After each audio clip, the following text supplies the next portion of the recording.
Hi friends, welcome back to mother's kitchen by Arya. എല്ലാവരും സുഖമായിട്ടിരിക്കുന്നല്ലേ? അപ്പോൾ നമ്മുടെ പുതിയൊരു വീഡിയോയിലേക്ക് എല്ലാവർക്കും സ്വാഗതം. ഇന്നത്തെ നമ്മുടെ റെസിപ്പി മീനച്ചാറാണ്. ഏറെക്കാലം കേടുകൂടാതെ സൂക്ഷിച്ച് വെക്കാൻ പറ്റിയ ഒരു മീനച്ചാറിൻ്റെ റെസിപ്പിയാണ്. അതുപോലെ തന്നെ ഇപ്പോൾ നോമ്പുകാലമൊക്കെ അല്ലേ വരുന്നത്. പെട്ടെന്ന് കറിയൊന്നും ഉണ്ടാക്കാൻ പറ്റില്ലെങ്കിൽ ഏതിൻ്റെ കൂടെ സൈഡ് ഡിഷായിട്ട് എടുക്കാൻ പറ്റിയ ഒരു റെസിപ്പിയാണ്. അപ്പോൾ എല്ലാവരും വീഡിയോ ഫുള്ളായിട്ട് കാണുക. ഞാനിവിടെ 1 കിലോ കേര ചൂരയാണ് എടുത്തിരിക്കുന്നത്. നമുക്ക് ഏത് മീൻ ഈ ഒരു റെസിപ്പിയിൽ ഉണ്ടാക്കി വയ്ക്കാവുന്നതാണ് കേട്ടോ. ഞാനിവിടെ കേര ചൂരയാണ് എടുത്തിരിക്കുന്നത്. ചെറിയ കഷ്ണങ്ങളാക്കി കട്ട് ചെയ്ത് എടുത്തിട്ടുണ്ട്. ഒരുപാട് വലിയ കഷ്ണങ്ങളായി പോകരുത്. അച്ചാറിടുമ്പോൾ ഈ ഒരു സൈസിൽ വേണം കട്ട് ചെയ്ത് എടുക്കാനുള്ളത്. അപ്പോൾ നമ്മുടെ വീഡിയോ ആദ്യമായിട്ട് കാണുകയാണെങ്കിൽ എല്ലാവരും ഒന്ന് സബ്സ്ക്രൈബ് ചെയ്തേക്കണേ. അതുപോലെ തന്നെ നിങ്ങളെ ഫ്രണ്ട്സിനൊന്ന് ഷെയർ കൂടി ചെയ്തേക്കണേ. അപ്പോൾ നമുക്ക് ആദ്യം ഈ മീൻ ഒന്ന് ഫ്രൈ ചെയ്തെടുക്കണം. അതിന് വേണ്ട പൊടികളൊക്കെ ചേർത്ത് കൊടുക്കാം. ഞാനിവിടെ 1 ടേബിൾ സ്പൂൺ മഞ്ഞൾപ്പൊടിയും 2 ടേബിൾ സ്പൂൺ മുളക് പൊടിയും 1 ടേബിൾ സ്പൂൺ കുരുമുളക് പൊടിയും 1 ടീസ്പൂൺ ഉലുവാപ്പൊടിയും ചേർത്ത് കൊടുത്തിട്ടുണ്ട്. ഇനി ആവശ്യത്തിന് ഉപ്പ് കൂടി ചേർത്ത് ഇത് നല്ലതുപോലെ മിക്സ് ചെയ്തെടുക്കാം കേട്ടോ. അപ്പോൾ മുളക് പൊടിയൊക്കെ നിങ്ങളുടെ എരിവിനനുസരിച്ച് ചേർത്ത് കൊടുത്താൽ മതി. ഞാനിവിടെ അത്യാവശ്യം എരിവുള്ള മുളക് പൊടിയാണ് എടുത്തിരിക്കുന്നത്. അതുകൊണ്ടാണ് 2 ടേബിൾ സ്പൂൺ ചേർത്ത് കൊടുത്തിരിക്കുന്നത്. ഇനി ഇത് നല്ലോണം മിക്സ് ചെയ്ത് നമുക്കൊരു അരമണിക്കൂർ റെസ്റ്റ് ചെയ്യാനായിട്ട് മാറ്റി വയ്ക്കാം.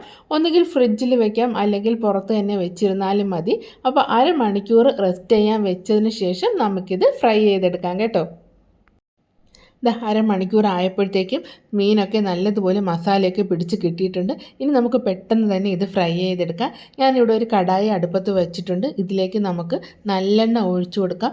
എപ്പോഴും അച്ചാറിടാൻ നല്ലെണ്ണ തന്നെ ഉപയോഗിക്കണം കേട്ടോ. അതാണ് കുറച്ച് കാലം കേട് കൂടാതെ ഇരിക്കാൻ. അതുപോലെ നമ്മുടെ അച്ചാറിൻ്റെ നല്ലൊരു ടെക്സ്ചർ കിട്ടാനും നല്ലെണ്ണ തന്നെ ഉപയോഗിക്കുക, വെളിച്ചെണ്ണ ഉപയോഗിക്കരുത്.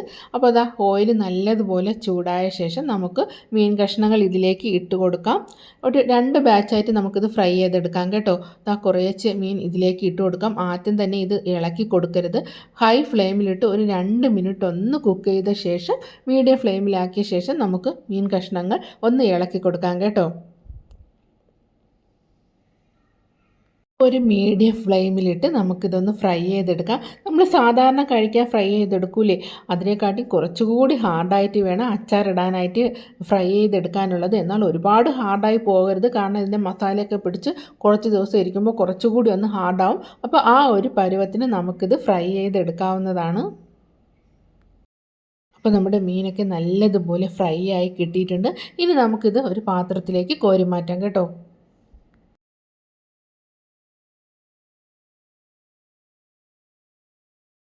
ഇനി നമുക്ക് ബാക്കിയിരിക്കുന്ന മീൻ കഷ്ണങ്ങൾ കൂടി ഇതുപോലെ ഫ്രൈ ചെയ്ത് കോരി മാറ്റി വയ്ക്കാവുന്നതാണ്.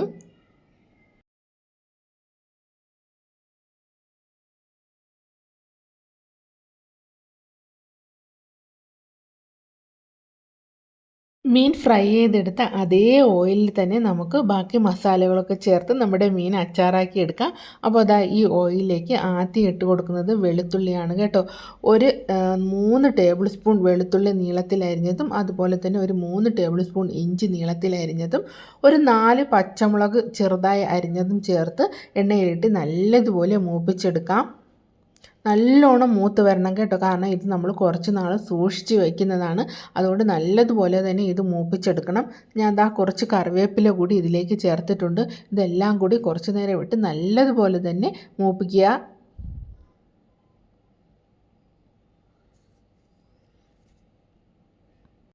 അപ്പോൾ നമ്മുടെ ഇഞ്ചിയും വെളുത്തുള്ളിയും പച്ചമുളകും കറിവേപ്പിലയൊക്കെ നല്ലതുപോലെ മൂത്ത് കിട്ടിയിട്ടുണ്ട്. നല്ലോണം ശ്രദ്ധിക്കണം കേട്ടോ, ഇത് നല്ലോണം മൂത്ത് കിട്ടാനായിട്ട്.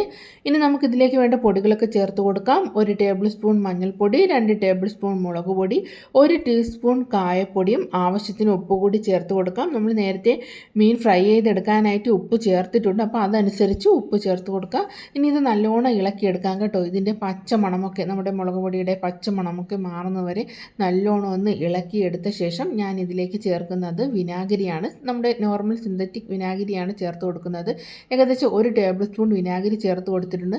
അപ്പോൾ നമുക്ക് പുളിയൊക്കെ ഒന്ന് അധികം ആവശ്യമാണെങ്കിൽ കുറച്ചുകൂടി വിനാഗിരി ചേർത്ത് കൊടുക്കാം കേട്ടോ. ഞാൻ എന്തായാലും ഇവിടെ 1 ടേബിൾ സ്പൂൺ വിനാഗിരിയാണ് ചേർത്ത് കൊടുത്തിരിക്കുന്നത്. ഇനി ഇത് നല്ലോണം മിക്സ് ചെയ്തെടുത്ത് ഒന്ന് കുറുകി വരുമ്പോഴത്തേക്കും നമ്മൾ നേരത്തെ ഫ്രൈ ചെയ്ത് വെച്ചിരിക്കുന്ന മീൻ കഷ്ണങ്ങൾ ഇതിലേക്ക് ഇട്ട് കൊടുത്ത് ഒന്ന് നന്നായി ഇളക്കിയെടുക്കാം കേട്ടോ. നല്ലതുപോലെ ഒന്ന് ഇളക്കിയെടുത്ത് ഈ അരപ്പൊക്കെ നമ്മുടെ മീൻ കഷ്ണങ്ങൾ കാര്യങ്ങളിലേക്ക് ഒന്ന് ഇറങ്ങിച്ചെല്ലണം. അതുവരെ ഒരു 5 മിനിറ്റ് ലോ ഫ്ലെയിമിലിട്ട് നല്ലതുപോലെ ഇതൊന്ന് മിക്സ് ചെയ്തെടുക്കാം.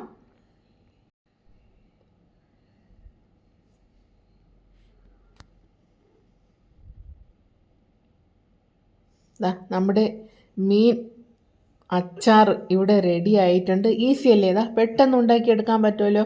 അപ്പോൾ എല്ലാവരും ഇതൊന്ന് ട്രൈ ചെയ്ത് നോക്കണം കേട്ടോ. നമുക്ക് കുറച്ച് കാലം കേടുകൂടാതെയൊക്കെ സൂക്ഷിക്കാൻ. എന്തായാലും കുട്ടികൾക്കും വലിയവർക്കും ഒക്കെ ഒരുപോലെ ഇഷ്ടപ്പെടുന്ന ഒരു റെസിപ്പിയാണ്. എന്തായാലും ട്രൈ ചെയ്ത് നോക്കുക. ഏത് മീൻ വേണമെങ്കിലും നമുക്കിതുപോലെ ഉണ്ടാക്കിയെടുക്കാവുന്നതാണ് കേട്ടോ.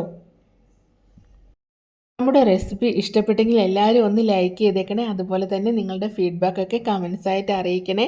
ആദ്യമായിട്ടാണ് കാണുന്നതെങ്കിൽ നമ്മുടെ ചാനലൊന്ന് സബ്സ്ക്രൈബ് കൂടി ചെയ്തേക്കണേ. നിങ്ങളുടെ സപ്പോർട്ടാണ് പുതിയ പുതിയ റെസിപ്പികൾ ട്രൈ ചെയ്യാനും അതുപോലെ തന്നെ നിങ്ങളുടെ മുന്നിൽ കാണിക്കാനും നമുക്കുള്ള ഇൻസ്പിരേഷൻ. അപ്പോൾ അടുത്ത അടിപൊളി ഒരു വീഡിയോ ആയിട്ട് നമുക്ക് വീണ്ടും കാണാം. Tata, bye bye.